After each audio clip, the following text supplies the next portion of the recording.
para sa akin, isa sa pinakamadaling gawing negosyo yung laundry shop. Not just because kailangan ng mga tao. Yes, pero laundry shop talaga yung nakikita kong parang mas madali siyang i-manage and you don't need. Pero ano yun, isa yun sa mas magpapatibay sa'yo ng loob mo at kung paano mo di-discard negosyo.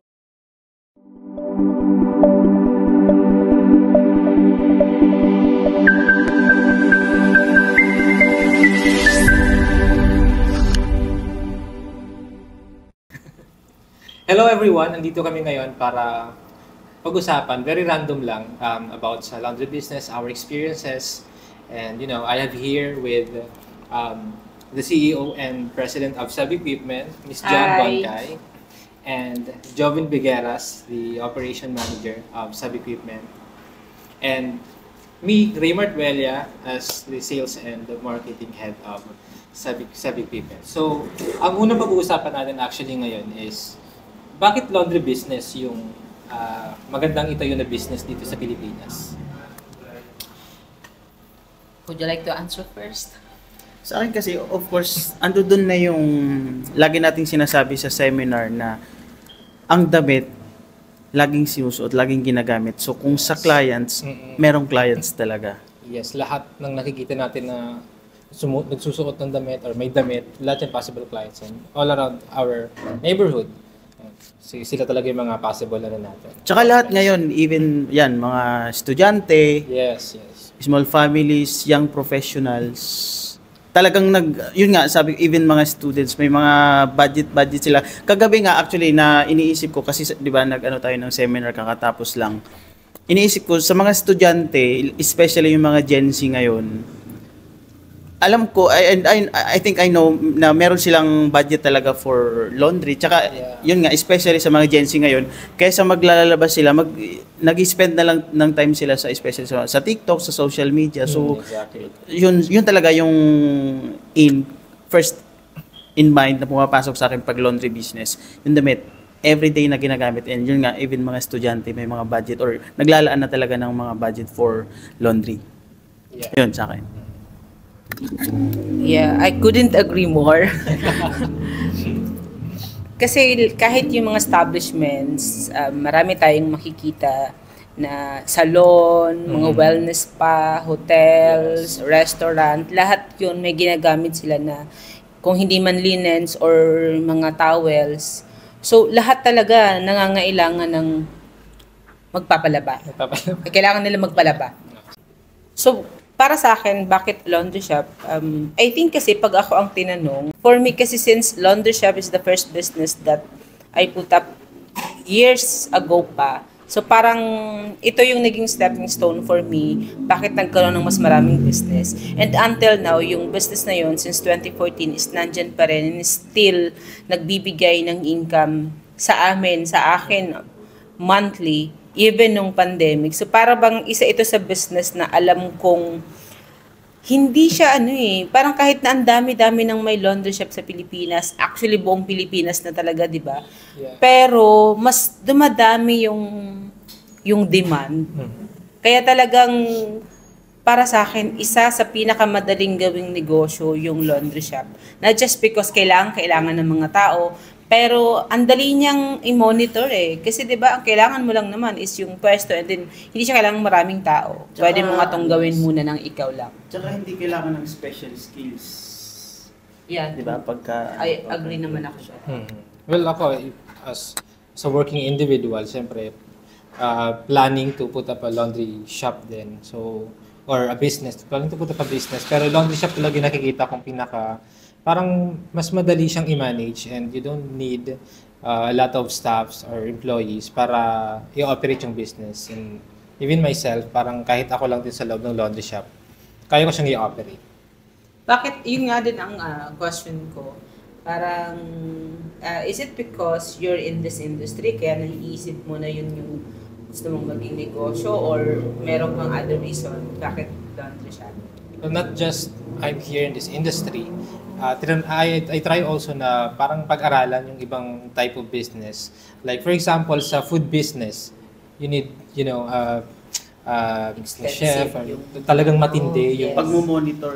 pag-monitor, inventory ng mga stocks mo doon, and hindi lang 2 staff ang kailangan mo doon, 'di ba? So at least 4 or 5 or more than that. So talagang laundry business. And I also try comparing it sa water refilling station, pero mas maganda pa rin talaga yung put up ng laundry business, though mas malaki yung capital na kailangan compare sa ibang business. Actually, hindi naman din ganun kalaki kung you will start at 3 sets. I think 600,000 pwede ka nang makapag-start. Yes. Kasi ngayon, wala ka nang makukuhang, parang, I remember nung kami ng food business namin, nasa 300,000 siguro yun 5 years ago, pero ngayon parang million na din kung magpa-franchise ka.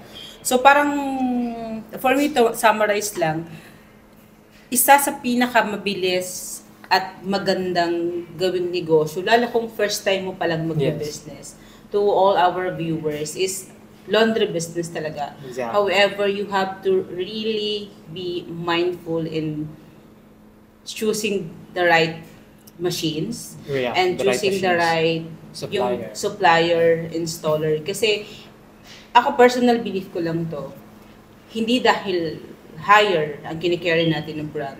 Kasi for me, kahit anong brand Kahit anong brand, yeah, okay anong siya brand. for as long as okay yung Supplier. supplier mo, yung after sales nila. After sales yun nila, talaga meron silang nagmamatter. stocks. Yes, ng and parts. yung tipong pag may kailangan ka, Andun agad. yes, andun agad. Kasi ayoko nang maranasan, ito siguro, based on my personal experience since I started the laundry business since 2014, ang sakit sa ulo pag yung tatawag ako dati sa isang brand na to na hindi ko na po babanggitin. Yung kailangan ko, kasi may sira yung machine namin, and then kailangan kong tumawag din, we have to wait hanggang 2 weeks. Tapos pahirapan. So imagine yung hindi ka hindi mo magagamit yung machine. So malalas din yung mo. Yes, 2 yung- weeks matagal. Wala kang Yes. kahit mga sabihin natin 2 hours ka lang matenga or 3 Yes. hours. Malaking kawalan na yun sa business. Yun yung ayokong maranasan ng client natin. Yes. Kaya 'di ba, of course, sobrang swerte na lang din natin sa mga technicians natin. Even Yes. Sundays, they studied to assist the client. yes, mag-assist Even ng service. Sundays. Kahit Sunday, and nakakatuwa.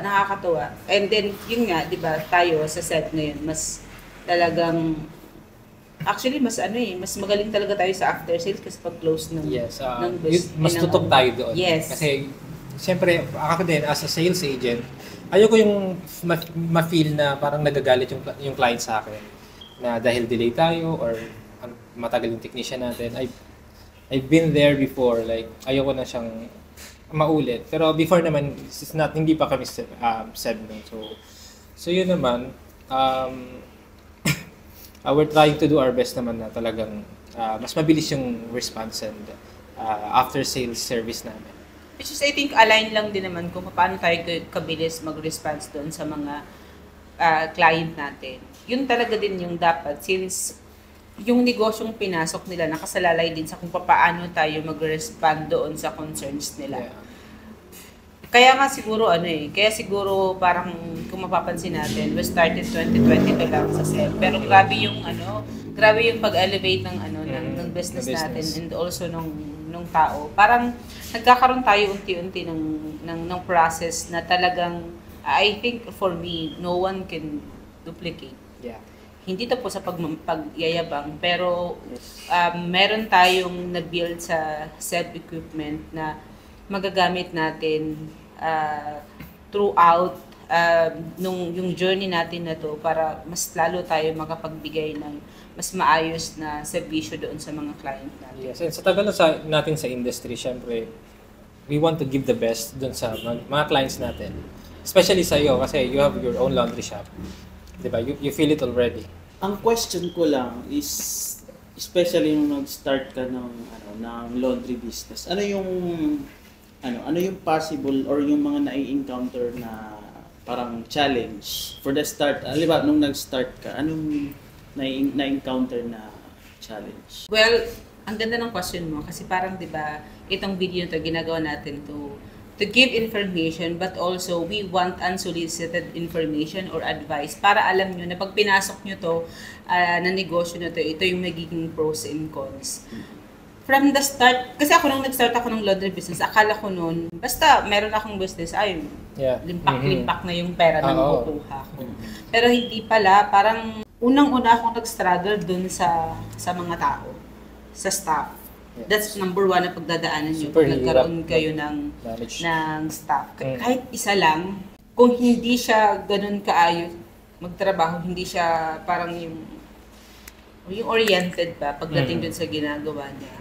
Isa yun sa talagang pinaka-challenging. Actually, overall, handling ng business, managing business, yung pag-manage ng tao ang isa sa pinaka-challenging talaga yun. Kasi minsan, lalo kung halimbawa sa mga magtatayo ng business tapos working pa sila, merong mga staff na hindi ka papasukan. Bigla na lang, ayoko, parang yung tinamad lang. Yeah, so hindi ka pasok. So, anong gagawin mo? Close. So importante din dito na ikaw as owner, alam mo yung operation dun sa sa laundry machines kasi yun nga katulad ng sinasabi mo, if ever na may mga client na biglang umabsent na lang tapos or may emergency, at least as owner, pwedeng alam mo for emergency, alam mo yung trabaho. Lalo nung before, kasi may mga hand wash before na, buti ngayon, di ba, yung DIY. Pero before kasi may nagda-dry clean, nagda-hand wash, tapos biglang, syempre pag tinanggap mo yun, parang tomorrow, mga 3 days mo siya bago kukuhanin ng client.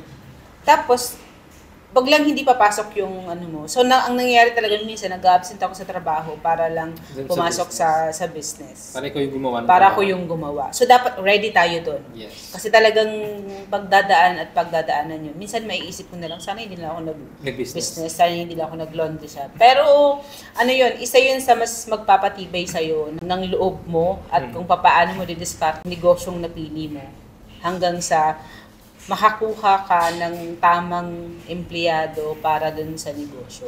Yun naman kasi para makakuha ka, hindi lang yun dapat yung yung staff You also, kasi parang magre-reflect kung ano yung tao mo doon sa kung ano ka rin bilang isang employer or isang business.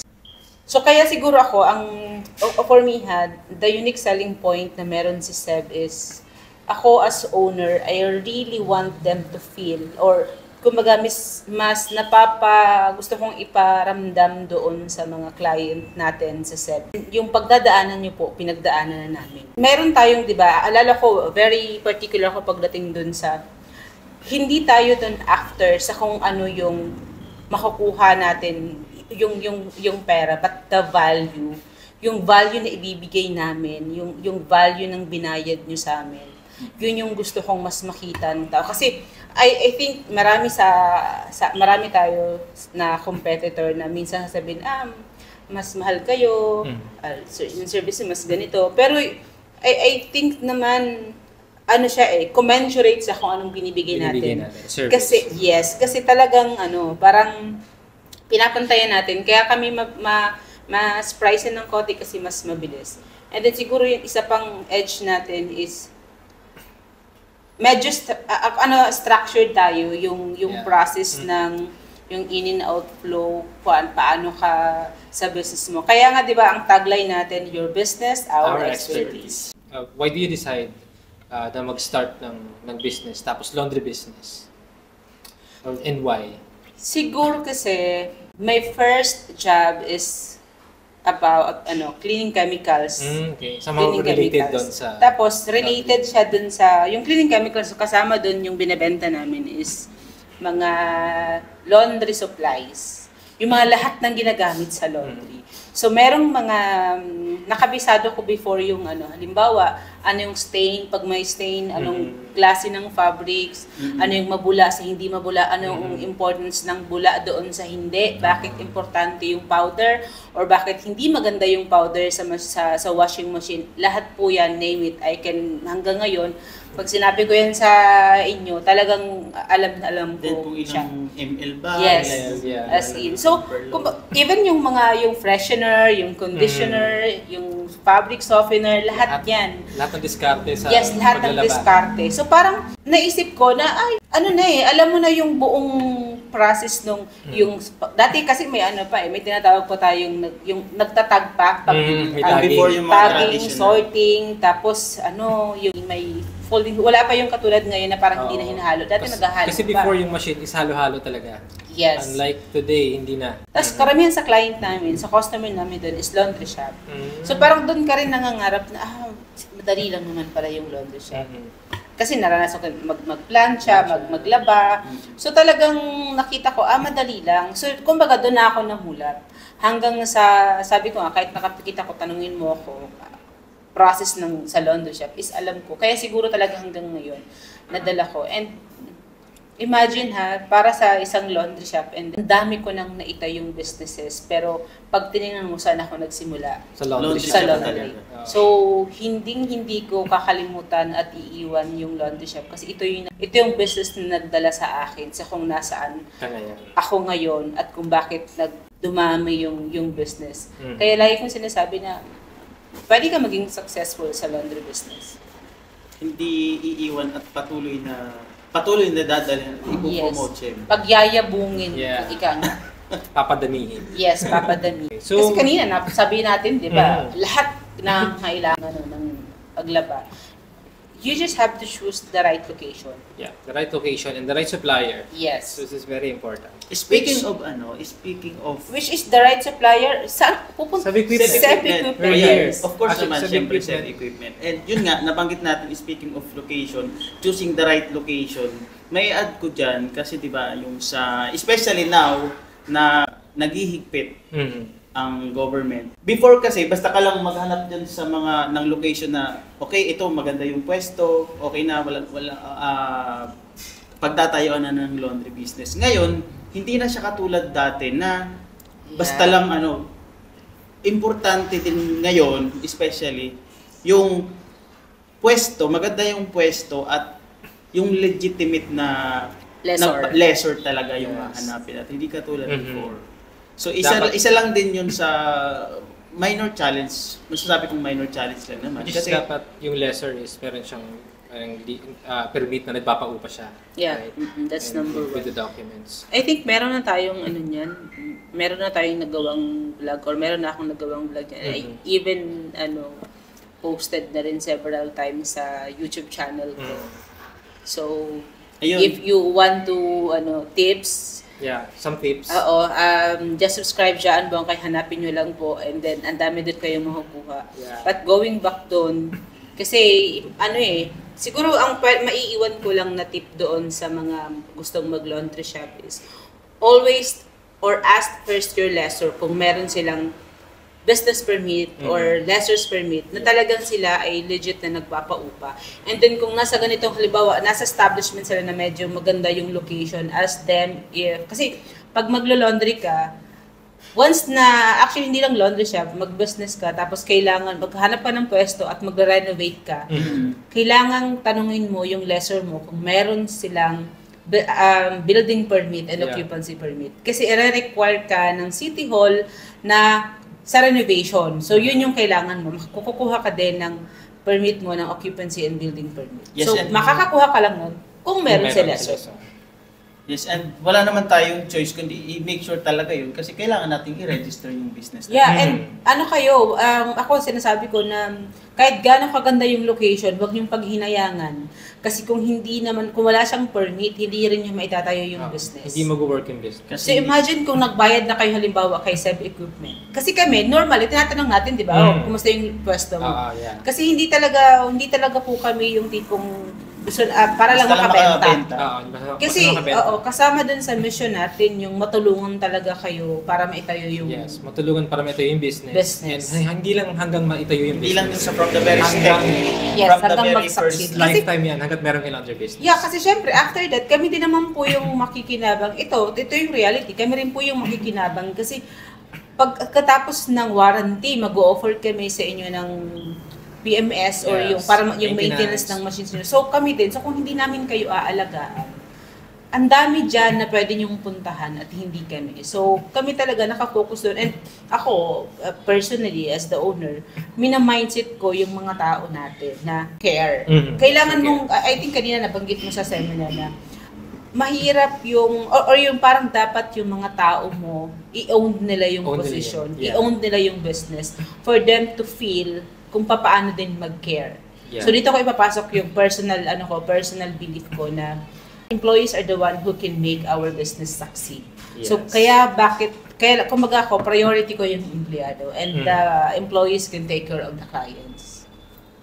It's 100% correct. And Yes. ako naman, well, personally, the reason why I really cared or dun sa mga client, talagang inaalagaan ko is, syempre, pag okay yung business nila, possible mag-branch out sila or possible mag-add sila ng machines.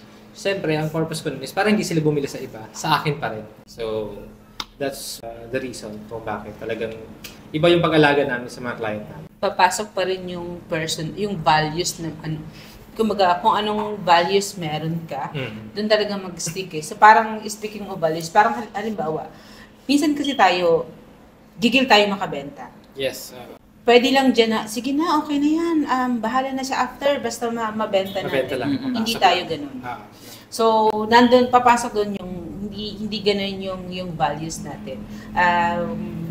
Our main focus is to really help. Help them. At pag nakatulong tayo, susunod na lang kung yung sales, yung benta, yung income.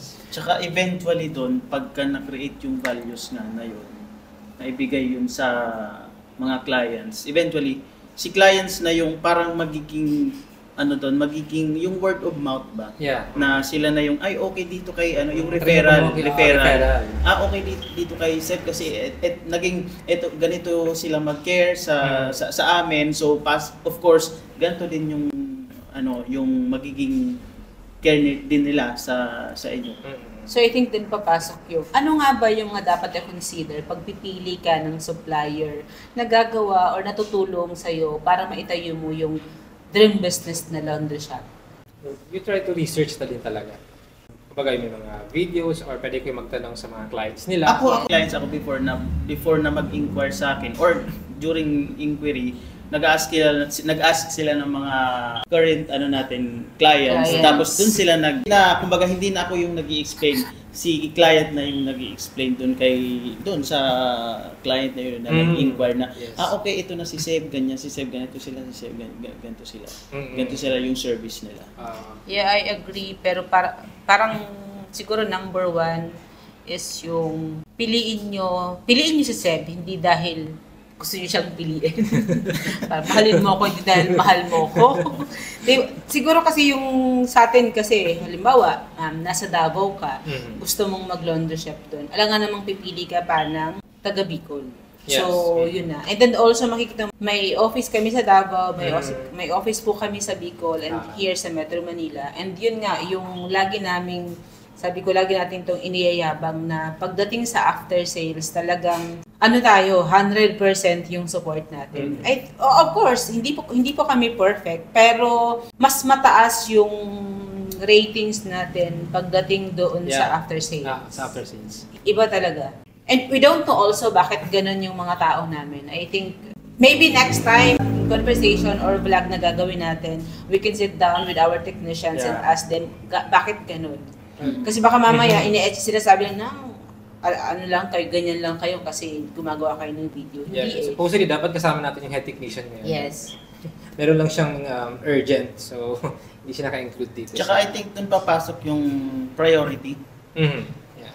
Just like, yes, nandun tayo sa sales industry, kailangan natin makabenta. Pero of course, i-consider din natin yung priority. Yun nga, sa atin sa SEB, yun yung kagandahan kasi priority yung after sales. Ando doon yung sales, ando doon yung kailangan nating Siyempre, of course, kailangan natin ng sales. But of course, doon nga yung prioritizing our service na kung saan expert tayo, yung talagang yung guarantee. Yung guarantee na ganito ma'am yung ibibigay namin service kasi nagawa na namin. Patuloy namin nagawa. I believe the reason why ba't ganun yung mga technicians namin is iba rin kami mag-alaga sa kumbaga ipapasa nila yun sa mga clients na. I agree. Talagang siguro nagre-reflect lang. Kasi parang yun lang naman talaga. Pero parang wala namang special. Wala namang special dun sa kung paano naman natin sila pakitunguhan or alagaan as employer? Ako isa lang, ma-share ko lang. Ang may share ko dyan, isa lang sa pag-care sa tao, especially sa mga technicians natin. Kasi, of course, I'm the one handling the operation. Pagka pagod, sinasabi ko lang, pagka pagod, sabihin lang, magpahinga, ganun lang. Isa sa mga care, hindi yung, parang hindi naman kasi sila machines na 24 hours kayang magtrabaho or syempre napapagod din. So isa lang ano yun, isang simpleng, okay sir, ganito, magpapaalma ko, pahinga lang, which is, di ba, na malaking bagay sa kanila.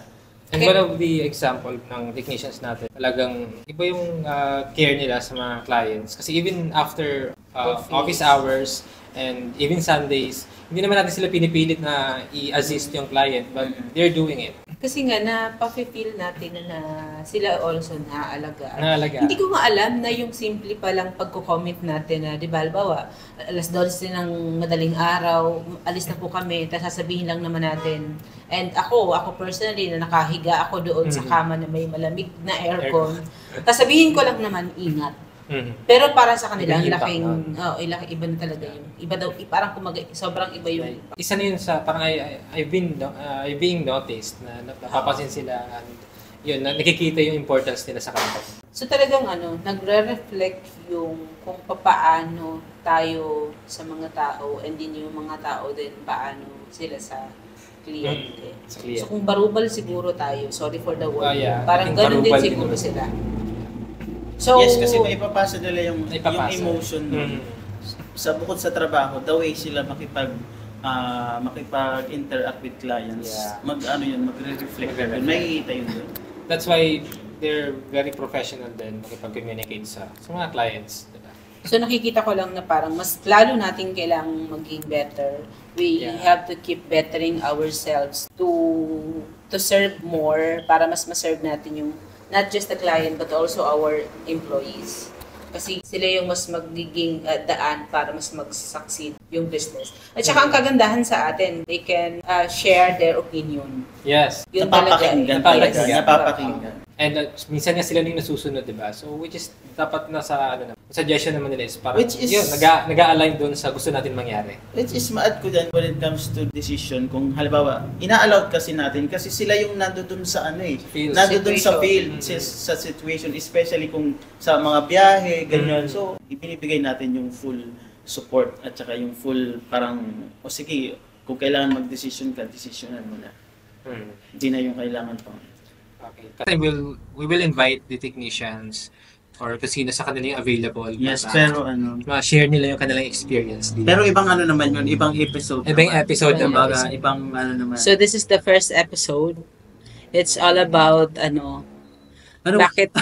About the Actually, hindi natin alam. Pero parang bakit laundry business? Random nating napag-usapan yung sa mga mag-start ng business, yung challenge, tapos yung mga possible. Bakit nga ba isa sa mga magandang business is laundry shop?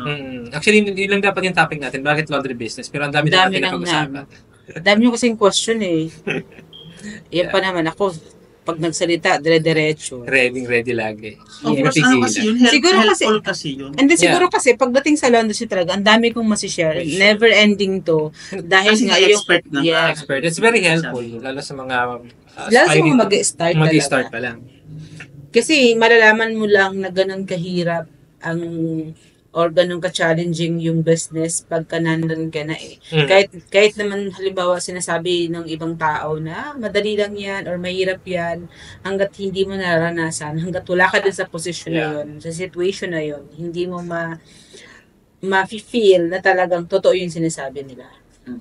So I think that's the end of this video. And wait na lang po kayo dun sa mga susunod naming video na gagawin. But for now, ang isa sa highlight ng usapan na to is kung gusto niyo pong magkaroon ng business this 2025, mag-laundry shop na po kayo. And para mas mag-guide kayo, piliin niyo po ang SEB. Yes. Sabi nga sa tagline ng Pilipinas, di ba? Piliin mo ang Pilipinas. Pero pag maglo-laundry shop ka, piliin mo ang SEB equipment. Dahil sa SEB, Your business, our expertise.